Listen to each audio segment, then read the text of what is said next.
podcast. And we bring it to you. Every time we turn live, man, you know it's the truth. Every after show, moving down. This the time we move around. No gimmicks podcast is going down. Every night, every time in the ring. This is the time for no gimmicks. No, we doing our thing. What's your state of mind? State of mind. Moving down a statement when we take the line. This is exactly wrestling the state design. When you see Stone Cold like me, with the stunner in the world, exactly, man, what we bring. Every night we move like Brock Lesnar, the F5, no gimmicks. We take you to your limit. What's the feeling? When we live in the air, you know we on. That's the time. Guarantee we move. You know how we respond. The state design. The state design when we feel it. Once again, ladies and gentlemen, welcome to the No Gimmicks podcast here on the DFPN. This is your boy, Friendy, the Chosen One, the Black Mac. And what you just heard, if you're listening to us right now on Patreon or watching on Patreon, and if you're not, you should be doing that. $3 a month will get you unlimited access to the archives of the DFPN. We just saw the trailer for Star Wars The Acolyte, which is going to be the new Star Wars show coming to Disney Plus on June 4th. Now, I saw the trailer previously earlier today when it happened. Mm-hmm. Black Mac had not seen it. So I said, hey, listen, I got an idea. Why don't we react to the trailer right here on the podcast? And I want your thoughts. And sir, the floor is yours, because I am going to go in a few minutes, but I want you to take the floor now, and let the listeners out there know what you think. I don't know what to think, man. Like I said, I don't know what to expect from this show. And what I'm hoping right now is this isn't another Book of Boba Fett situation. Because this is what, on the surface, this is what it looks like. We are going to get a story that's supposed to go one way and it's going to go a completely different way. And I'm probably not going to enjoy it. But I'm always the positive one. I am. I'm going to reserve my thoughts for watching the show because I was excited about The Acolyte. This trailer has me a bit confused. I am a bit confused by watching this trailer. However, I was confused watching Obi-Wan's trailer, ended up liking the show. Ahsoka's trailer, was a bit confused by that one, although we kind of knew what that story was. I was just hoping and praying that they went about it in a decent way. They did. They gave me that. I'm going to do the same with this one. I'm going to hold out my judgment until this show comes out, and I'm going to give it 2 episodes because Boba Fett, I gave every show that came out since then, I give you 2 episodes. If you can't grasp me in 2 episodes, I'm not watching the show no more. So my standing rule. That is my standing rule. If you don't grasp me within 2 shows, I'm out. So you got 2 episodes, Acolyte. Please don't mess this up for me. Please. And now I yield. I give you the floor. So here's the thing. When I watched the trailer, and I've watched it a couple of times today, it just doesn't feel like Star Wars to me. There's something off about it. Like, it don't feel like Star Wars. There's way too many humans on the show for my liking. Star Wars has always been humans, aliens, all different sorts of creatures all wrapped up in one. I mean, look at the katana, you know what I mean? Right. It don't feel like Star Wars. And this is why I say, based on the trailer, I'm confused. Well, so the thing about this trailer is that I saw this trailer like last year because it leaked out. So I already saw this trailer. I already knew Carrie-Anne Moss from The Matrix was going to be in it. And there's rumors that Keanu Reeves at some point might be in the show. He may be Darth Revan. That's rumor is what it is. Not sure if that's going to happen or not. But I don't know. I mean, I would normally give something a chance, but I'm just not a fan of the showrunner Leslie Hedman. I am not a fan of her at all. She said a lot of disrespectful things about George Lucas. She's done a lot of, I would call, questionable things in relation to her former boss, Harvey Weinstein, who is, I believe, serving a life sentence or lengthy prison sentence for the assault of women. I'll put it like that. You want to look and read about it, you can Google it. So I am not a fan of her at all. And I feel that this show is going to be a disaster. It's going to be another Disney Star Wars disaster. So I'm just not feeling it at all at the moment. And I believe we have lost Mr. Black. Are you back? I Yeah. thought we lost you. Yeah, I'm back. Okay. So I'm just not feeling it at the moment. I'm like you. I will probably watch episode 1, episode 2. If it doesn't grab me at that point, I'm not gonna watch it. That's just how it's gonna be. I'm a Star Wars fanatic, as you can clearly see. Okay, and this is not a thing of like, oh, I'm gonna hate on something to hate on it. No, it's not about that. What it Right. comes down to is I want a good story, and I want something that it can be brand new, but at the same time, I want it to be familiar. The only thing about this show that's familiar that I get from it is Jedi and lightsabers. That's what I get from it. I don't see anything else about this show that says, okay, this is like must watch television. I have to see this. When Obi-Wan Kenobi launched, okay, when that trailer first launched, didn't really show you too much. They didn't really they didn't Right. even show Vader. Right. They showed just Obi-Wan, they showed Tatooine, that's what they showed. You didn't see Vader. You heard Right. Vader's breathing. And it was, they played Duel of the Fates and all that, and they got you in there. That's what the trailer was. And Right. then when you watch the show, the story went into a completely different direction. Now, some people like the show, majority didn't like the show, and that's the reason why Disney has not picked up season 2 for this show, and it probably won't because of the amount of backlash that it got. One of the Right. good Right. things about the show was you got to see the return of Ewan McGregor and Hayden Christensen, basically coming back to reprise the roles. You also had Jimmy Smits come back as well as Bell Organa, and then you had Ian McDermott, reprise the role of Palpatine at the end there. That's just that Obi-Wan Kenobi was a missed opportunity, and the same thing goes with Ahsoka. Ahsoka, for the most part, I enjoyed Ahsoka. I enjoyed Ahsoka for Ray Stevens' Baven Skull character. I thought that was a Right. very good Right. character.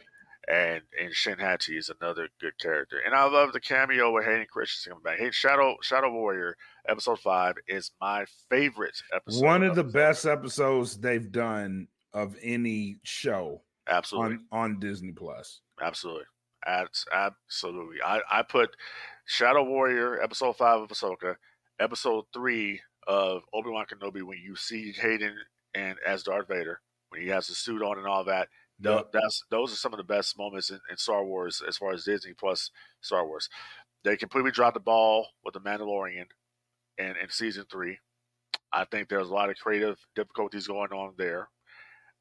There's a lot of shit going on right now because of the whole Disney, the proxy war going on right now. So George Lucas came out and publicly backed Bob Iger for the Disney board, which Disney, George Lucas called Disney at one point the white slavers, and then all of a sudden now you are backing Bob Iger, and you're saying that you're saying, I quote, amateurs can't make magic.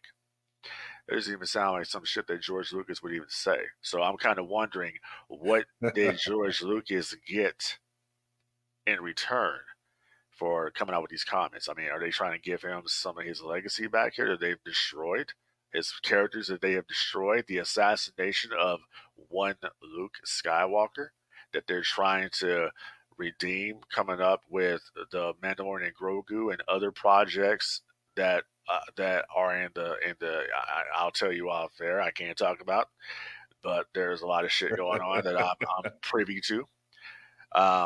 So here's the thing: when it comes to the Acolyte, it's divisive once again. You're always going to have divisiveness because a part of the fan base is going to like what you do, the other part is not going to like. But when you have a whole collective here of people saying the same thing, that'll tell you something. And people are trashing the Acolyte. They're trashing it. They've been trashing it. It's just going to be another Disney Star Wars disaster, unfortunately. Here's what I will say about that. Me as a fan, I can't trash something if I haven't seen it. That's just me as a person. I'm not gonna trash it because the show could actually end up being good. The trailer itself doesn't give me enough to bite on, though. I will be honest about that. I don't feel excited about watching it because I get Boba Fett vibes out of this trailer. It's interesting, right? But again, there's not enough there for me to be like, I'm gonna trash the show because I haven't seen it. So like I said, I will give you the benefit of the doubt, but you got 2 episodes of me. Yeah, and that's the thing with Boba Fett. They could have done so much with Boba Fett when they launched the Boba Fett show. It had a lot of promise, and there was nothing memorable that happened on that show until Din Djarin showed up, or until Luke Skywalker and Grogu showed up, and that just that. And Boba Fett is a kick-ass character, man. It's like, how can you screw that up? You know what I'm saying? One of the better characters in the original. Absolutely, but how do you screw that up though? So and they accomplished that, So I don't know, man. It's just I agree with you. You can't really judge something until you watch it. So listen, I will, against my better judgment, because I don't like the showrunner and I don't like a lot of stuff that the cast have said because it had nothing to do with Star Wars. It was all about an agenda that they were talking about. They're all, the first woman to do this, the first woman to do that, and blah, blah, blah, blah, blah. Listen, people need to stop this whole first woman to do anything in Star Wars. Marcia Lucas already done it. Marcia Lucas created one of the best moments in Star Wars history. She was the one who said, kill Obi-Wan Kenobi. Have Vader kill Obi-Wan. That was Marcia Lucas, George Lucas's ex-wife. So it's already been done. She did a hell of just look up Marcia Lucas on YouTube. They did an interview with her recently, and just all the stuff that she did, how she edited Star Wars. George Lucas created, yes, Luke Skywalker, Darth Vader, all these characters. He created them, yes, but his wife and other people helped to make that dream into reality. And she did tireless work editing that film, coming up with story ideas. When George was stuck on some things, she came in there and she did it. She says, "Why not just kill Obi-Wan?" That's what she said. And that's one of the moments that people remember is when Vader finally kills his master. And that was her. And she did work on The Empire Strikes Back. So when people say, I'm the first to do this, first to do that, first of all, you're not. You are not the first to do anything. And it shouldn't even be about that. That's my whole point I'm trying to make here. It shouldn't be about that. It should be, I'm doing Star Wars. I'm a huge fan of Star Wars. I can't wait to do this project. I can't wait to tell a story in a galaxy far, far away. That's what it should be about. Not, I'm the first, African American to direct a Star Wars film, or I'm the first woman to do this, or I'm the first guy to do it. It shouldn't be about that, man. And that's my whole point. I get that. I get where you're coming from with that. I really do. We should be having debates about Sith. You know what I mean? Who's the best Sith?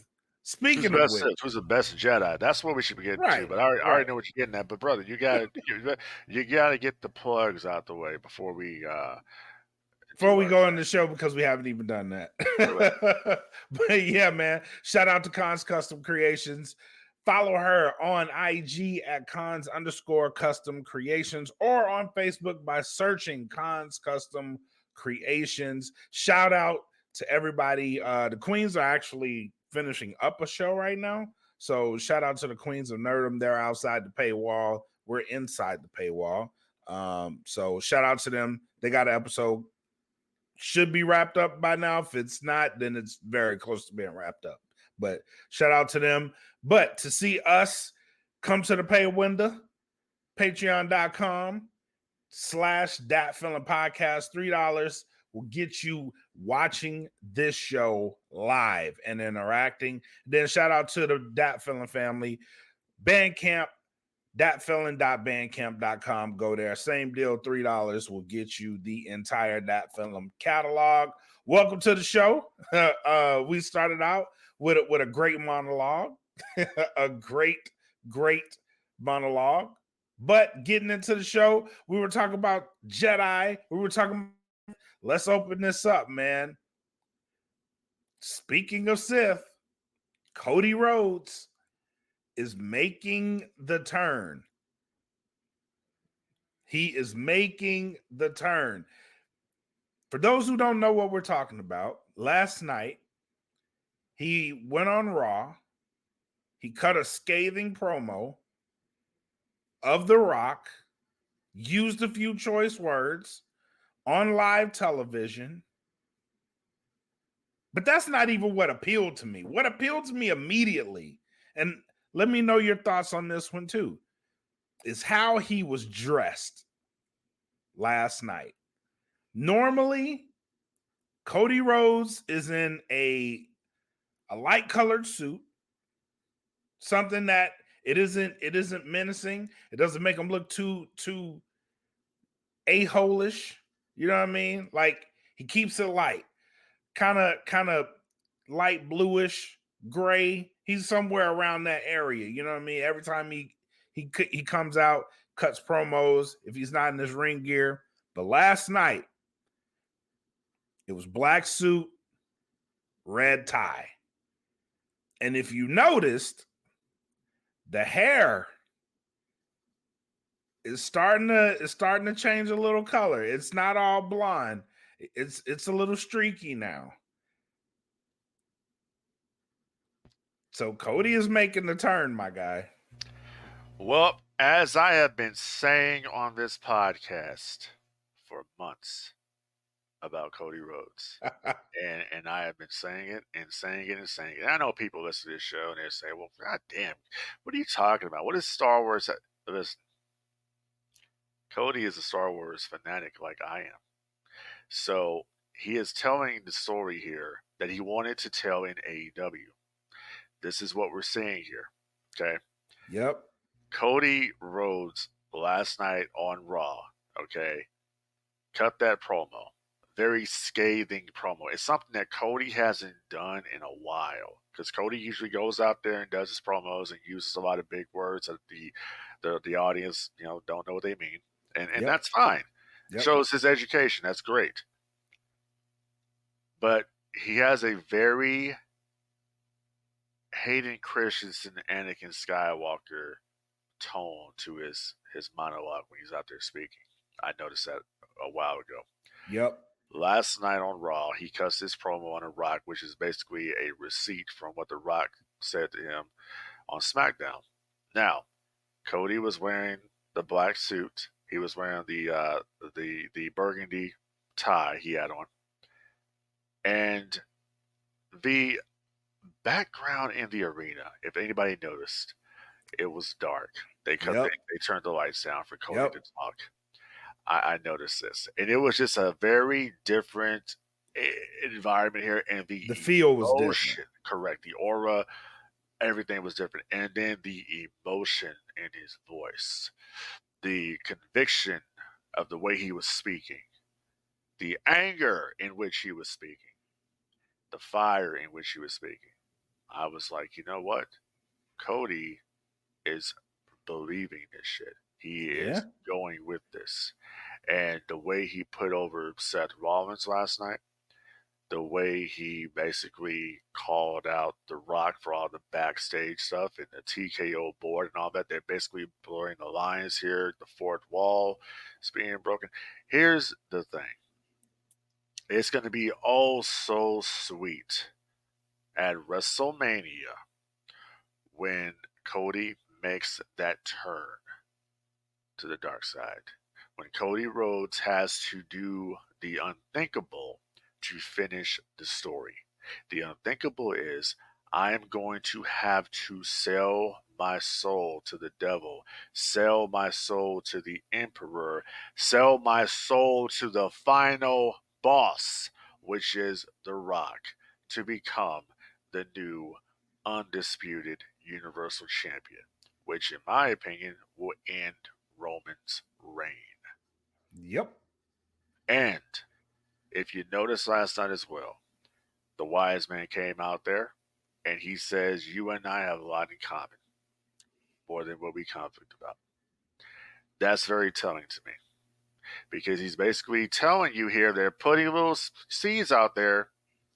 Something is going to happen at WrestleMania. Something is going to be tragic for somebody, and it's not going to be tragic for Cody Rhodes. It's going to be tragic for Roman Reigns. It's going to be tragic for Seth Rollins because Seth Rollins has come out there in defense of Cody, saying, "I will be your shield. You couldn't get the job done last year on your own. The bloodline screwed you. I'm here to protect you." Fine. My tag team partner, I respect him. He's a World Heavyweight Champion. He's carrying this company on his back. Yep. You should respect him. It's going to be oh so sweet when Cody turns. If they do return, I don't want to see Seth Rollins turn. That'd be too obvious. I don't think he is. Cody is going to be the one because they're growing. They're putting sympathy on Seth Rollins. So when it happens, Gonna hurt. It's gonna hurt. Yeah, it's gonna hurt badly when it happens. It's gonna hurt. Seth is gonna be like, "Dude, I put myself out there for you, and you're with this guy." And then Roman's gonna look stupid because, like, what the hell happened? The bloodline taken from him. Solo gone. Jimmy gone. The wise man gone. Here, Roman's redemption will begin because now Roman is going to have to partner up with Seth Rollins. He's going to have to re-partner up with his cousin Jay. He's going to probably have to re-partner up with Sami Zayn to fight this new faction, this new galactic bloodline, pretty much. Here is where I think this will go.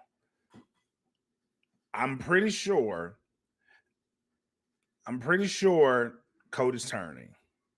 And if you look at the last week or the last 2 weeks, The Rock says something about Cody's mom, right? Cody says something about his mom. The moment for me in the Star Wars saga where you see Anakin kind of turn is when his mom died. This comes out. We're seeing it now with him. We're seeing that right now. We got this promo. It was scathing, and that was in part because of his mother. I think something has to happen to where I think that tag match is going to lead us into a direction that we know what's going to happen on night 2. Because Cody is going to be filled with hate coming into night 2. And I think that is where, because Paul Heyman he's been the linchpin in this the whole time. Honestly, I thought Paul Heyman was the emperor at one point, which I'm still kind of on that, but The Rock is the power piece here. He's the final boss. So I'm leaning more Rock Emperor. But the guy who's been the constant, who's been in Cody's ear this entire time, he's had problems with the bloodline. He's always been that guy to come out and give Cody the understanding, right? Anytime he's had an issue, before he goes up against any member of the bloodline, or especially Roman, it's always been Paul Heyman and Cody. You rarely seen exchanges between Cody and Roman. You'll get one this Friday, but other than that, those are very rare. The guy he's interacting with the most is Paul Heyman. Paul, for me, is the emperor in this situation because that's what Palpatine was to Anakin. He was in the middle of all the hate and whatever else was going on. He had his ear, and he was able to mold him into what he wanted him to be, which is the most powerful Sith Lord. And I think that's what's going on here. But The Rock coming in kind of fucked everything up for me, man. It's like, you know who the guy is. You know who he is. He's on his super heel shit. But he is the final boss. Maybe he is the Emperor. Maybe that is the guy that takes Cody and flips him to the dark side. And with that being said, with The Rock acknowledging Roman as his tribal chief, because he is the high chief, he can do that. He set Roman up for the fall. So come WrestleMania, the turn is in play. And once again, we're just fantasy booking right now. Yep. We're just speculating on what we think is going to happen. I think that most likely that's the way that this is going to go down, because it just is so reminiscent. It's there. Stone Cold Steve Austin in 2001, when he had everything up against him, and he was going into that match with The Rock for the WWF Championship at WrestleMania 17. And he said, I need to beat you. That's the only thing Cody hasn't said yet. Yeah, I need to beat you. I need to beat you more than you know for that championship, with all due respect, is what he said. Right. And then Mr. McMahon comes out at the end, and the heel turn happens. Same thing here with Cody. And The Rock said it'll be bloodline rules, or just the fact that that's in play right now. Correct. It's like it's coming. Something's coming. Right. And setting that stipulation, which I believe that stipulation will be in play, somebody who's not a part of the bloodline that we know about will interfere in that match at WrestleMania. And I believe that it could be two people. It could be either Jacob Fatu, or it could be Tama Tonga.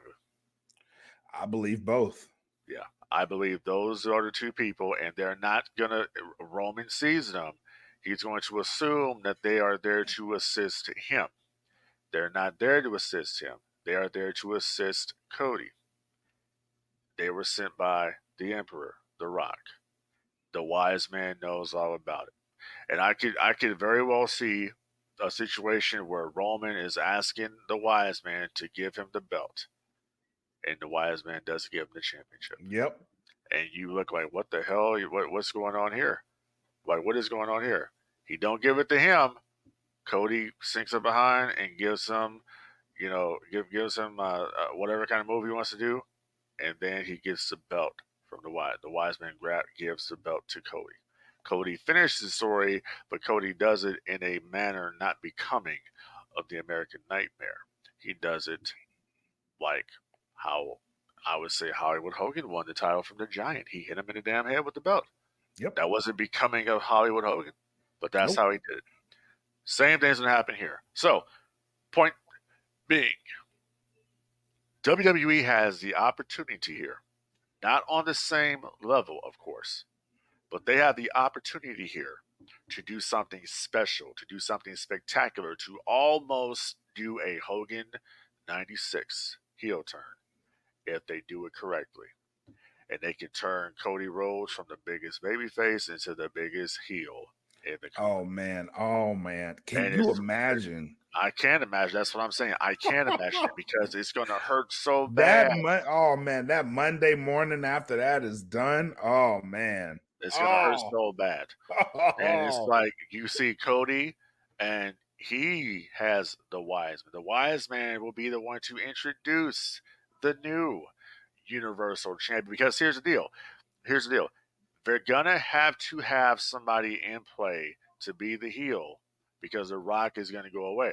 The Rock has commitments, so he's going to leave. You got to have somebody there that's going to be there to, I got The Rock, the Emperor, I got the final boss on speed dial. That's the wise man, and that's Cody. This also opens up Roman's redemption. You got Roman can disappear for a little while. He don't have to be there. Roman can disappear for a little while after WrestleMania after the betrayal of the bloodline. He can disappear, and that leaves Cody Rhodes and Seth Rollins now to feud, because now Rollins wants revenge against Cody Rhodes, but you're going to have to go through the Galactic bloodline in order to get to me. Yeah, that's where it's going to have. That's the way it's going to go. So I see that happening. I also kind of at this point, I could see Seth Rollins actually dropping the world title to Drew McIntyre. Although I don't know if that's going to happen now that CM Punk is going to be at WrestleMania. So Punk might cost McIntyre the match. I mean, Punk doesn't have any. Punk don't have any love for either one of them. No, he don't.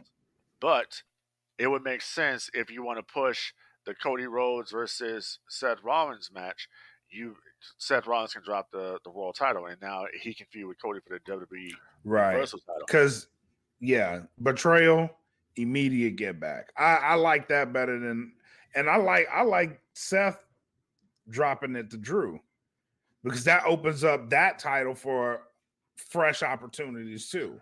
But I also foresee Drew McIntyre being a part also of this faction. Ooh. Because it would make perfect sense to me to put Drew McIntyre in there, because The Rock said, I'm going to make sure that title goes away. So I could see Paul Heyman potentially also managing Drew McIntyre at this point as well. Cody Rhodes and Drew McIntyre. I like it. Have both champions in the same faction. That's the Super Galactic faction. They control all the main titles in the WWE. It's this group. So that's the direction I would go into. But once again, like I said before, I like it. We are fantasy booking here. This is just creativity coming off the top of our heads, and this is what we do here on No Gimmicks. And I, people out there say, one podcast in particular, oh, you got the Mark podcasters. Well, you know what? The Mark podcasters actually have better creativity and ideas than you do. So I'll keep it at that. All right. But let's stay on this note, because I do want to go back to that promo, and then kind of the results of that promo that Cody cut, right? Scathing promo, like we said, use choice words. The Rock cut a promo outside of the WWE, and then kind of cut that same promo later on that night. But it led many to believe, especially after Monday, that we are now exiting the PG era. And that's what I want to talk about. Is the PG era really dead? I don't think so. I just think there's a lot more creative liberty being taken, but I do think the PG era is still here. I don't think we're out of that yet. What about you?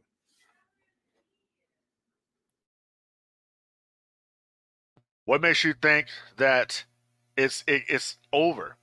Just because they give leeway to say, Cody, go out here and say this. First of all, they can get away with a lot more on the USA Network than they can on Fox, on broadcast. That is very true. They are really going to be able to get away with a lot more stuff once Raw goes to Netflix. Keep that in mind.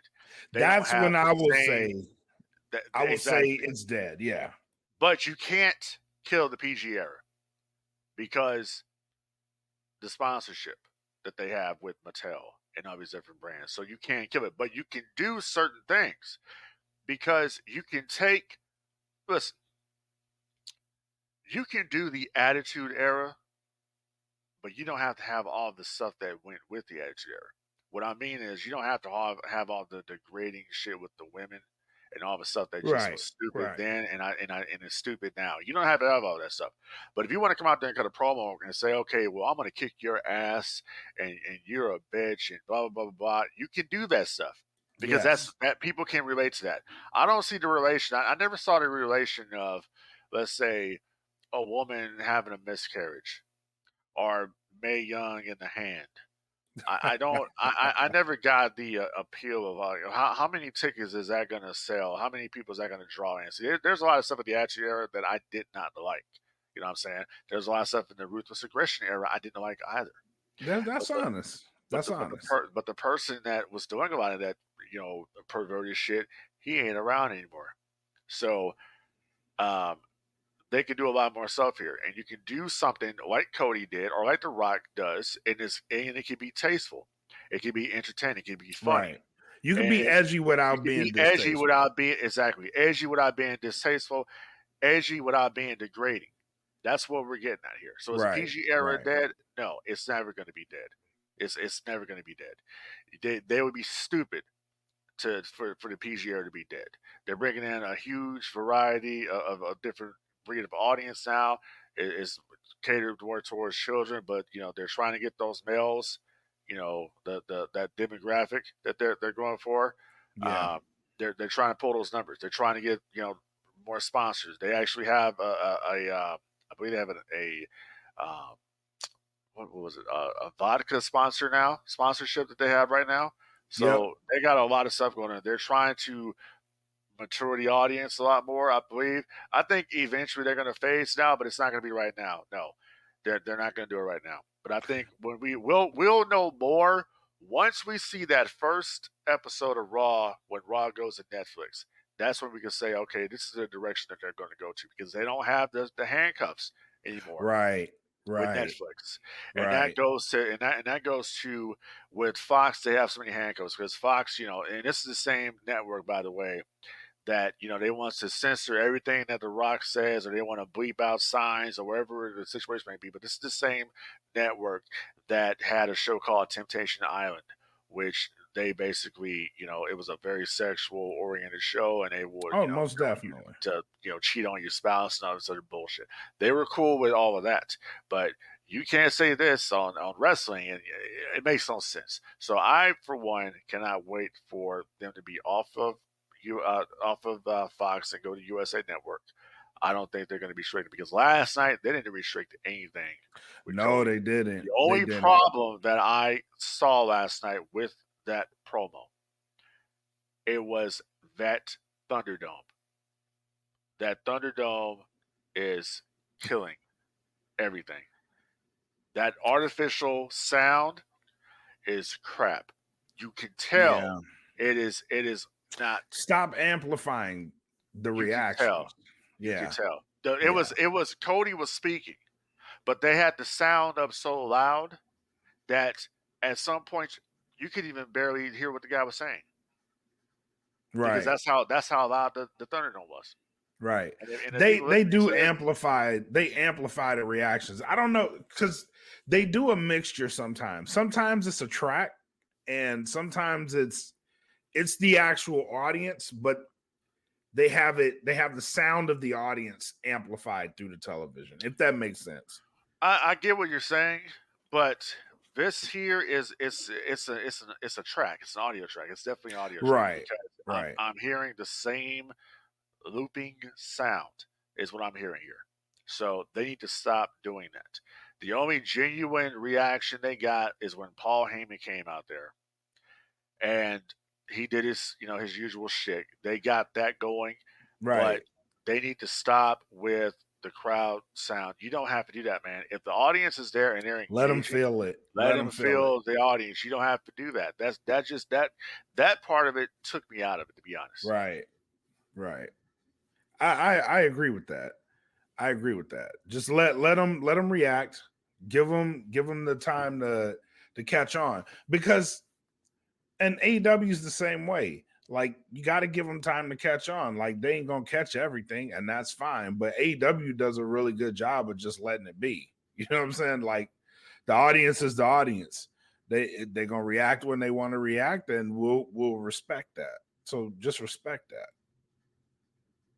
I definitely agree with that. But speaking on this, once they move to Netflix, right? I know everybody's on this ratings kick. Once WWE moves to Netflix, for me, I don't think the ratings matter that much as a whole anymore. So, do we need to look at the rating system? Because what does a rating look like on Netflix for Monday Night Raw? So how do you gouge that? Because Netflix is in over 240 million homes, man. right? That's how many subscribers they have. So how do you gauge what are you going to put a number on? The So people that log into Netflix? Are you going to put a number on the people that actually click on that show? What if somebody clicks on that shit by accident? Is that a watch? Do we need to change the rating system? So the way that would be calculated is by watch hours is how it's done, because that's how they do all the streaming shows. So they'll show you how many, something to launch. Say a Disney Plus show launches, or and it's a movie or something like that. So they'll actually go in there and they will calculate the watch time hours. So it'll Okay. go by how many hours people watch Monday Night Raw. That's the way they do the viewership. It's completely different from the Nielsen. Right. So they have a way of doing that, but I don't think the ratings will be as important anymore, because you only have two shows that are on a Nielsen network, which would be NXT and SmackDown. Right. That would be it. Raw going over here. I mean, honestly, dude, I'm gonna just put it like this, okay? A lot of the metrics WWE doesn't even use anymore, really. They haven't used a pay-per-view metric for a long time, since everything is on the WWE network. Correct. So that doesn't matter. The only people that are really concerned with ratings at this point are just people who are trying to make content. That's pretty much it. And I mean, I follow the ratings. I follow the ratings. I think the ratings are important, because it gives you insight on what the fans are watching. It gives you insight on what segments they like and what segments they don't like. Right. That shows right there. Okay, we had let's just say we had wrestler A and wrestler B, and this segment here. Oh my God, this segment here in the first quarter that drew over 2 million viewers. Then we had this tag team match, and oh damn, we lost like 700,000 people. What happened? That's how you gauge this situation. Right. So I But think it's important for that. Right. That's where my thinking comes into Raw, right? Because what if you have a segment that isn't good, that probably doesn't get a lot of views by a lot of people, but we're going by watch hours? Because at that point, you've already watched a significant portion of the program. You know what I'm saying? Where do they gauge that segment wasn't good and they lost viewers? Where does that number fall? I believe, I don't know, but I believe they would have a way of telling if people start not stop watching the show. Right. But you bring up a good point here. I wholeheartedly understand what you're saying. It's just, but they have a way of doing data. This is the reason why Netflix can come and say, okay, we're canceling this show, we're canceling that show, we're not Right. doing this, we're not doing that. They know. They're in a business. They Right. created the streaming model, so they know what they're doing there. And this is the reason why I know, like with Disney Plus, this is the reason why you're never going to see another She-Hulk season or any of that other shit that they do, because it didn't draw. That's what it is. True. They True. know. You know what I'm saying? So, but at this point, yeah, people don't really care about ratings. Listen, even though AEW Dynamite gets their core audience base is going to be about 800,000 people, a little over that, maybe 900,000 tops is what they're going to draw. I guess the Warner Network is so happy with that. That number is low to us because we're used to how wrestling used to be with the ratings numbers. We know how wrestling was, Correct. 20 years ago or whatever, when the ratings were in the sixes, in the fives, the fours, the threes. We know what it was, and now we have, they say, well, it's a good time to be a wrestling fan, but only 2 million people are watching SmackDown a week, or 1 point something are watching Raw, and then you have 900,000 watching AEW. That's just and there's different factors of why that's happening. Is the wrestling audience smaller? Absolutely, it's a lot smaller than what it was. But also, is there a lot of people that don't have cable anymore? That also plays a factor into this situation, and that's why WWE knew. See, WWE is ahead of the curve here because they know that Netflix has all these hundreds of millions of subscribers. They know Right. this, so they already know. Listen, this is a much better deal for us because we don't have the FCC breathing down our necks when we're on Correct. Netflix streaming. We can do pretty much whatever we want on that show. It can truly be Raw if we want it to be Raw. Right. That's the difference here. So they knew, There's and so much eventually, upside for them on that. absolutely, and they know eventually they're going to probably SmackDown will probably move to a streaming at one point. Had the WWE Network been more successful, had it been able to sustain itself without having being basically leased out to Peacock, that probably would have been where they would have went if they would have had enough, a backer behind it. They would have probably moved all their shows to the WWE Network streaming. And you have to stream. You have to have a membership to our streaming service Yeah. in order to watch our shows. I think the WWE Network was ahead of its time. If it drops Absolutely. today, it's massively successful. Absolutely, and that's the thing. But they have a lot of problems with the network. The lack of classic content being uploaded to the WWE Network.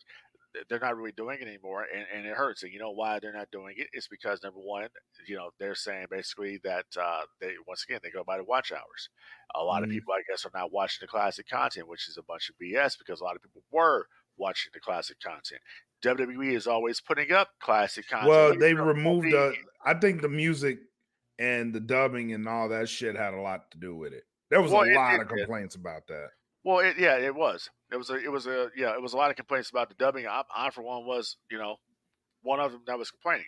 But at the same time, what it came down to is the pandemic hurt a lot of shit because I know a lot of they had a whole staff over there that was specifically for the WWE Network, and they were going there and they were the ones responsible for dubbing the music and blurring and editing videos and all that shit. So they cut the whole team pretty much. And I only think they had down to like maybe 1 or 2 people, Right. and they don't have enough people anymore that's going to go through all this archive footage. It's already digitized. I mean, it's ready to go. But they stopped at certain seasons. We're still on WCW Saturday Night. We haven't even gone into I think we're not even there yet in '94. This is where we're at here. I don't think it's going to change anytime soon. So that's one of the things that hurts WWE Network. But I will agree that if they were to launch it again on its own as a single service, I think it would be more successful now because the brand is hot. WWE released WWE Network at a point in time where the brand just wasn't hot anymore. But now the brand is hot. Now they're selling out everywhere they go. If they were to come out with it now, oh hell yeah! And the fan base internationally, the fan base has grown. So yes, you would have a huge population of people that are going to watch and support that endeavor. Not now, because it's of course in here in the United States, it's Peacock, and all over the other jurisdictions as well. I believe it's going to Peacock. So that's where we're at. But that contract is up in 2026, so we'll see where it goes. A lot of people are speculating that it's going to land on Netflix, possibly. I think it stays with NBC Universal personally. I would like to see it all uniform. So if it moves to Netflix, I would like that because I think they're already moving like the A&E documentaries. They're moving those over to Netflix as well. So I would like to see it a little more uniform. Like if you're gonna have it on Netflix, put it all on Netflix. The problem with that is it takes a lot of bandwidth to that is true. Have that this kind of have a service here, and Peacock already has that infrastructure already there. Netflix does as well, but look how long it took. It took months for them to upload all the files from WWE Network to Peacock. Okay. Yeah. And then they went through, changed a lot of stuff, whatever. So it takes time. It's a lot of bandwidth, it's a lot of money. And it's like, we already have this built in over here on Peacock. We already have it here. We have a good relationship with NBC Universal. And are you going to give us more money, or are we going to keep it at the same rate that we're getting? Okay, we'll just keep it here. It works out for both parties. Because at this point, Netflix, they have an opt-in, opt-out clause, I believe, on the contract with WWE. Right. It's show and prove with Netflix. Right. So we'll keep it where it's at right now. That's what I would do. We'll keep it where it's at. We'll see how this relationship goes with Netflix, see if everybody's comfortable with each other, see if we're compatible. And then after that, maybe we'll talk about it. If they sign another deal with Peacock, with Universal, we'll say, hey, listen, let's talk in 2032 about moving it over. You know what I'm saying? We'll see how it goes then. But right now, I think it's gonna stay where it's at. Okay. I would agree with that too. I'm not against that. So Let's move over to AEW and something I wanted to talk about too. And I know we had offline conversation about this one. And that is the fumbling of Wardlow.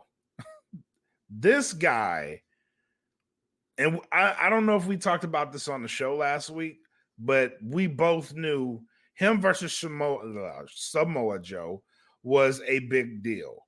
It was, for him, a big deal.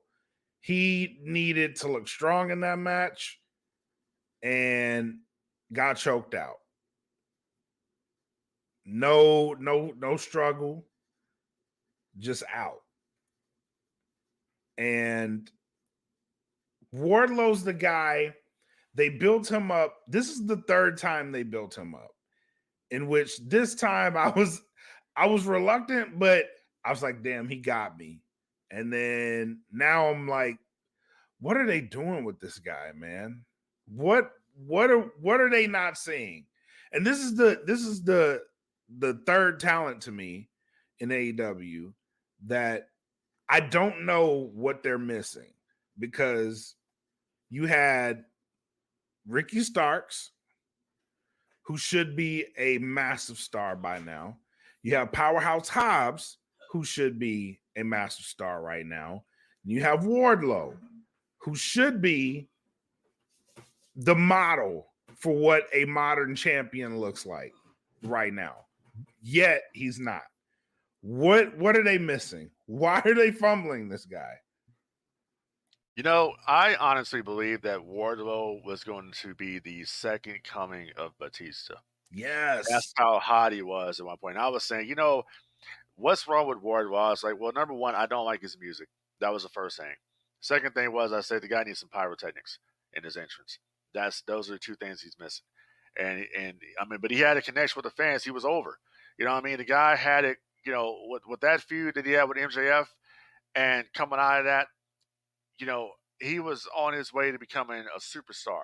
And then he lost his way for some reason. The booking became atrocious. I mean, he was over with the Powerbomb Symphony, and then something happened here. I don't get it. And then, now he's back with the Undisputed Kingdom, and he's back in the same role he was before, the lackey. Just no progression at all with the character. He's just back where he started from, somebody's lackey. And that, to me, I'm like, this is the reason why I'm like, as we talked about this on the last show, I said that this match is going to do him no favors, because we already know Samoa Joe is not dropping the championship at all. You're not dropping the championship to Wardlow, and one of two ways. It's like he's going to get beat clean, or they can do a DQ schmoz finish where he protects. Right. They beat him clean. I don't know why they did that. I don't know why they did that. And it just looks like to me that the guy just doesn't give a shit anymore. Like, he already sees what it is. I think Wardlow, and this is nothing against him personally, I got no problem with Wardlow at all. I'm Wardlow. I'm being an advocate for you, bro. I'm just telling you like it is. It's obvious to me you're getting played over there, and you're just there to collect the paycheck. You're just doing what they tell you, but I'm pretty sure you want to get the hell out of there, and that's what it is. And I'm pretty sure at this point, Wardlow, if WWE is not trying to get this guy when his contract expires, whenever that is, they would be foolish not to do that. Very. The guy is every bit of a star, man. And he's a WWE man. Guy. Like, why? Just like Hobbs is a WWE guy. But Ricky you Starks look at these is a WWE yes, guy. You look at these guys and you're like, dude, you have stardom, right? Like, they did the same thing with Jade. You have stardom. You are getting rid of the future of your company. For what reason, bro? Like, look at these people. Ricky Starks is an absolute star. Powerhouse Hobbs is an absolute star. Wardlow is an absolute star. Don't let these people. Jade. What do they all have in common? You didn't have to do nothing with Jade. What do they all have in common, my friend? Cody Rhodes. Yeah. No, I'm not saying that there's a connection there. Case. I'm not saying there's a connection there in all this. I'm just speculating. Because look at all the people that have been in AEW. that look like superstars. I mean, you got the Machine Brian Cage. He's You another have one. Powerhouse Hobbs, as just mentioned. Ricky Starks just mentioned. You have Wardlow that we're talking about here. That's the principle of this conversation. You have all these different guys here, this group of talent that can actually work and actually can do their thing. And I'm looking at people like Nick Wayne and his mama on the show. When you say it like You that, wonder you have why a point. You you have a wonder point. why I can't get with the brand. You wonder why I can't watch the show. You wonder why I can only watch segments of the show of people that I like because I can't get with it. Because it's like I'm watching that show and it's amateur hour over there. And it shouldn't be amateur hour. You Like, shouldn't bro, be you amateur have hour when you have Okada destroyers. on the show. You got Yes. Osprey on the show. You got the Bucks on the show. You Now have I will give Christian, them Edge, this. all these guys. I will But it give shouldn't them be amateur this. hour. Go ahead. The guys you did just name, like Okada, Osprey, they featured these guys. The problem with that is, like, you're featuring them now, but you have guys like Ricky, Hobbs, Wardlow that have been there that you could have built up, and like by now these guys should be headlining right now. Big Like Bill. they should be the card. Big Bill Like, as well.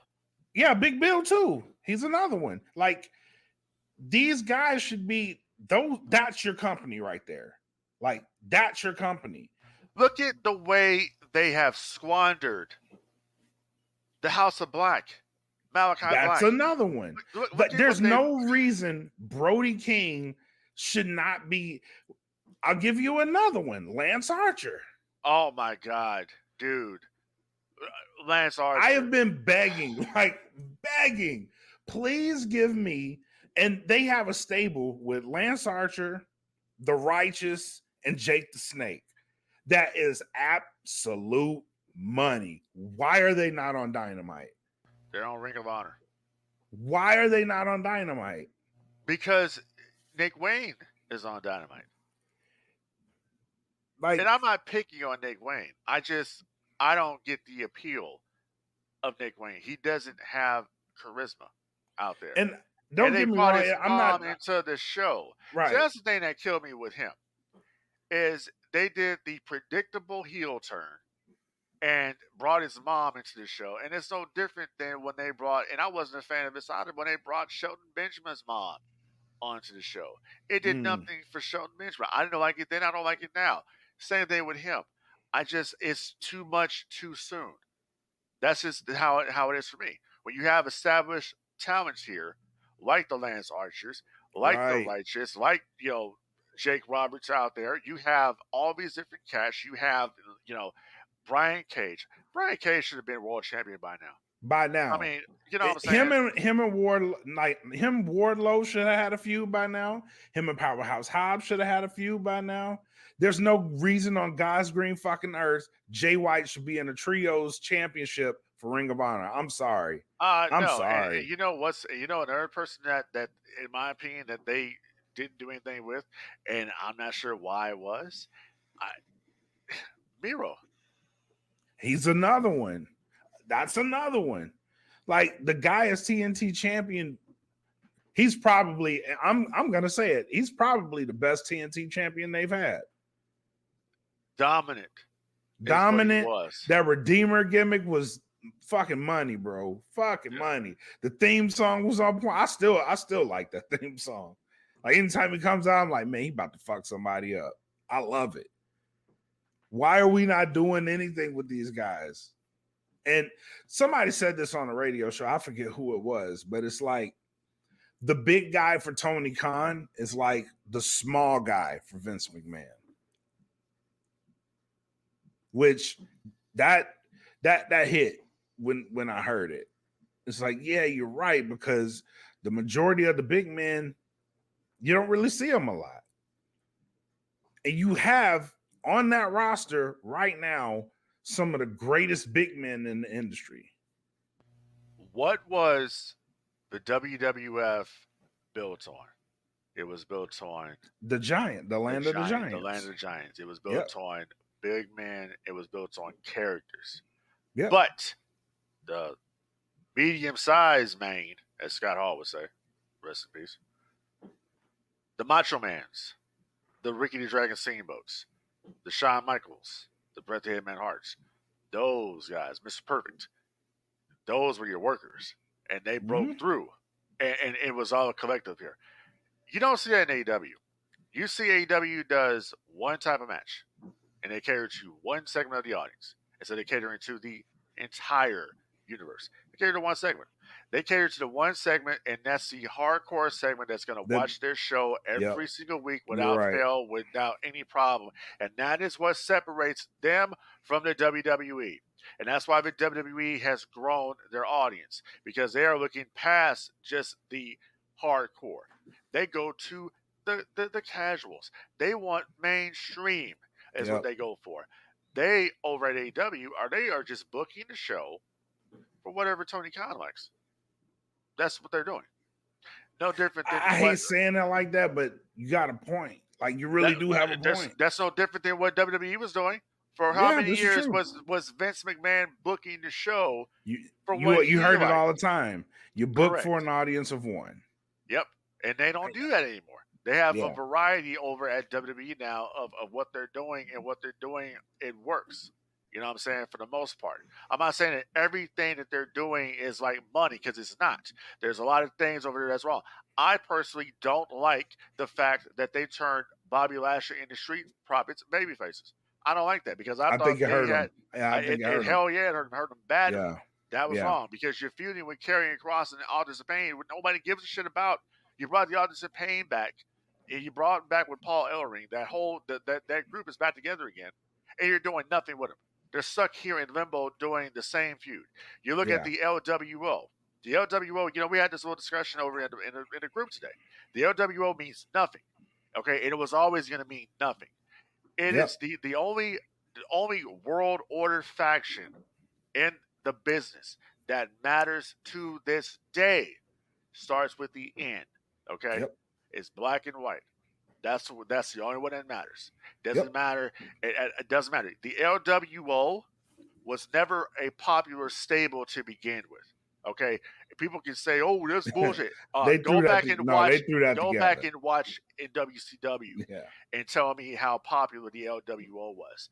It made no sense to me for Rey Mysterio from a character storyline perspective. It made no sense, and I have been watching this shit since 1989. It made no sense for Rey Mysterio to resurrect the faction that he didn't want to be a part of when it was originally in the WCW. So it made no sense for them to bring that back at all. If they were going to bring it back, the person that should have brought it back was Dominic Mysterio. That's who should have brought back the LWO. Agree.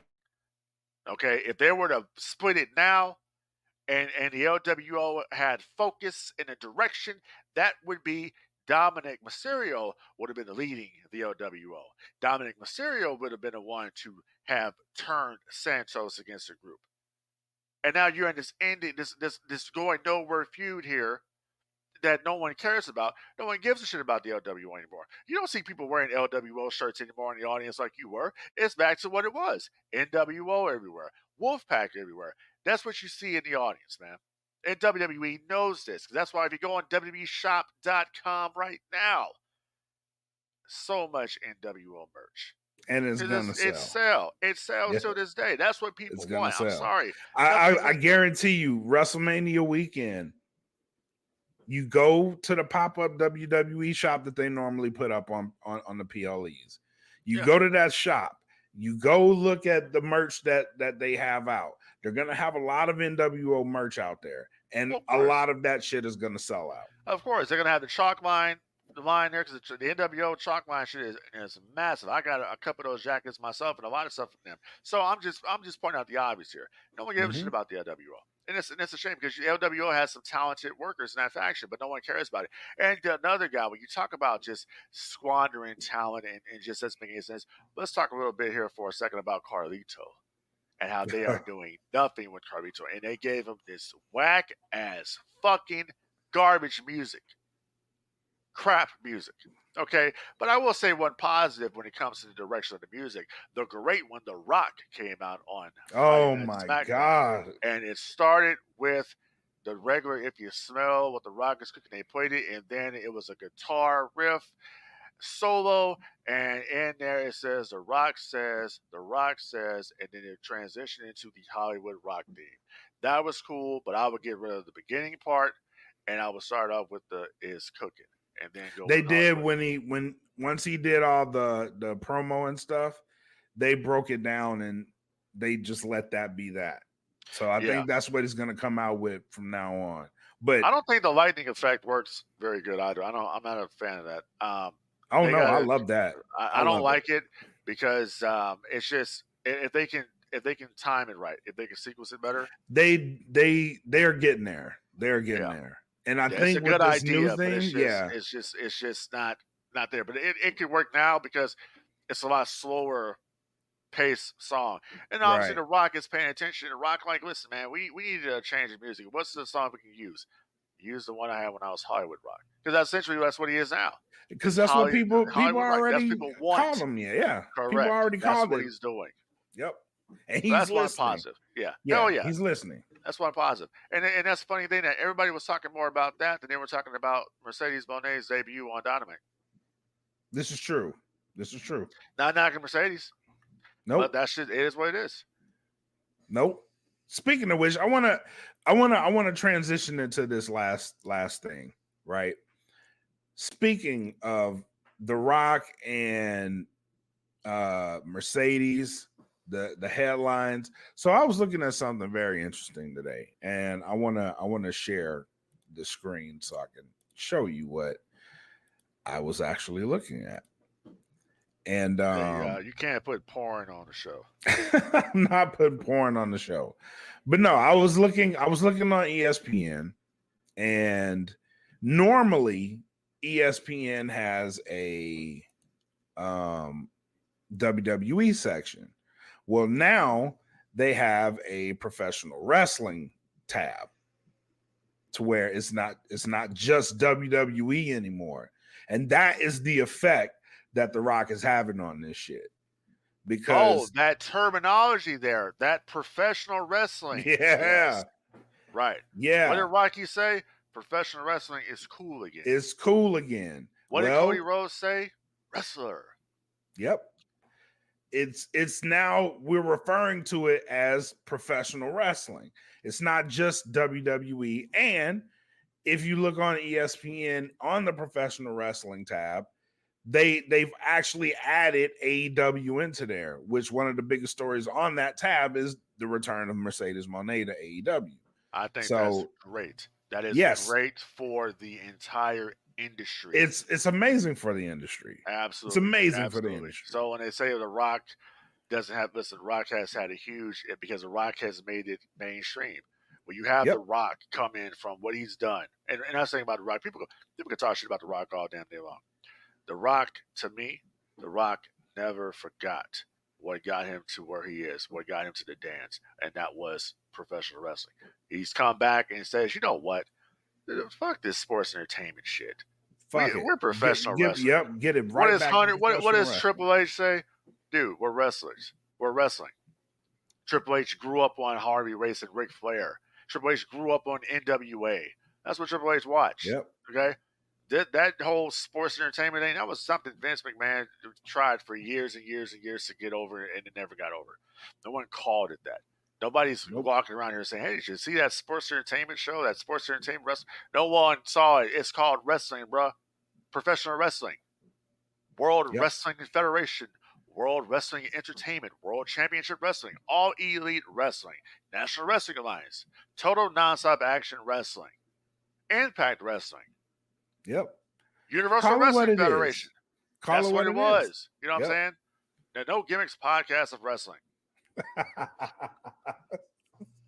But yeah, call it what it is. But exactly seeing that, I was like, okay, that is a gift that The Rock gave to the entire industry. Absolutely. People say, "Oh, Rock's coming back to take our spots," and bro, Rock made it. He just better. did y'all the biggest He solid. did it, exactly. He made it better because now you got so many people watching. Rock is getting so much traction on these Instagram videos that he's doing related to wrestling and calling it professional wrestling. Rock isn't going out there saying, "I'm the most electrifying man in sports entertainment." He's not saying that. Wrestling is cool again. He even said with Brian Garris, he said it. He says my evil wrestling writer. He didn't say my evil sports entertainment writer. He says my evil wrestling writer. It's wrestling. Ari Emanuel, it's wrestling. Netflix, it's wrestling. That's what it is. It's not sports entertainment. It is professional wrestling.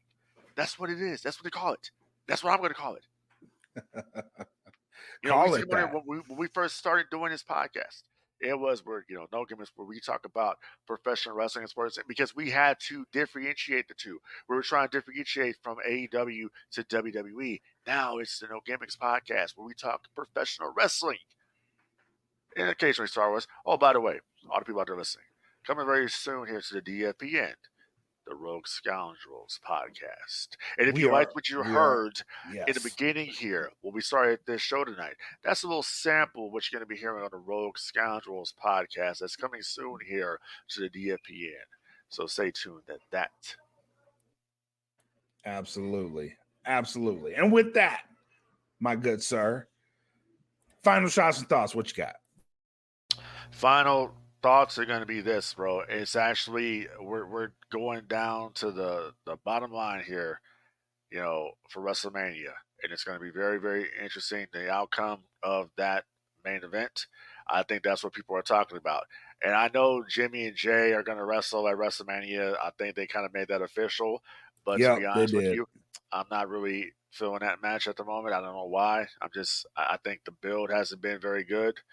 And I compare these things. I always go back in history books and I compare things. But the greatest brother match I ever saw was between Bret Hart and Owen Hart, because of the build up to that and the absolutely story that started at the 1993 Survivor Series when Owen got eliminated from the match. And then him and Bret started that. And then, when they became a tag team champions, and then they went to the Rumble and they fought the Quebecers.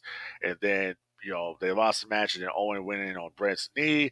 And then they had the match at WrestleMania 10. And then later on that night, after Owen beat Bret, and then later on that night, Bret wins the WWE Championship, and all the wrestlers are in the ring celebrating. And there's one person looking like Owen, like, look at this motherfucker. I beat him earlier, but it doesn't mean nothing because now he's a WWF champion. Yep. That's a build-up. This ain't been a build-up that I have enjoyed. It's, and I think the brand split kind of hurt it, to be honest. Having them on two separate brands. Yep. Yeah, it took a lot. This feud right here, you would think, because it's the first match that you're gonna have between the Uso brothers in the history of that tag team, and it doesn't mean anything. It doesn't have no heat going into it, no heat whatsoever, and a lot of that has hurt it. But I digress. We'll see where they go with this.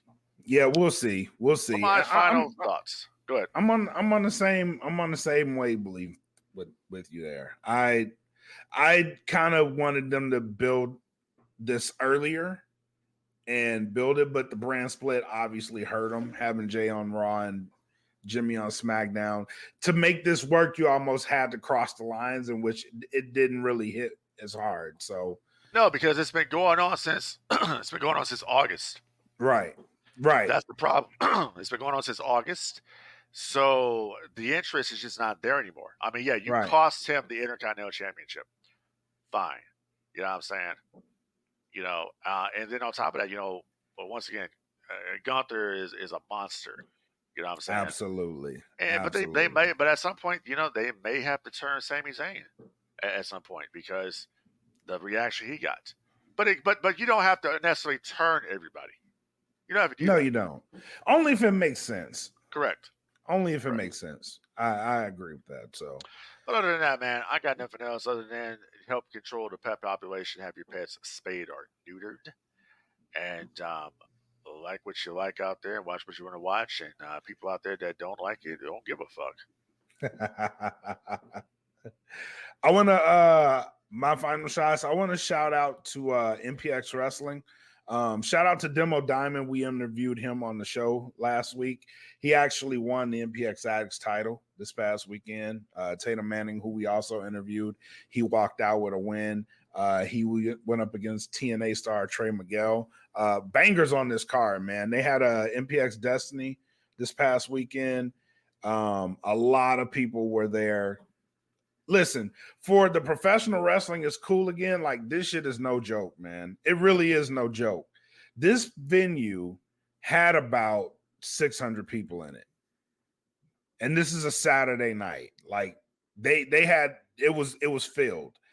And they had to bring out chairs for people that were coming in the venue. So there is something to say about professional wrestling being cool again, that an indie show is filling up like this. You know what I'm saying?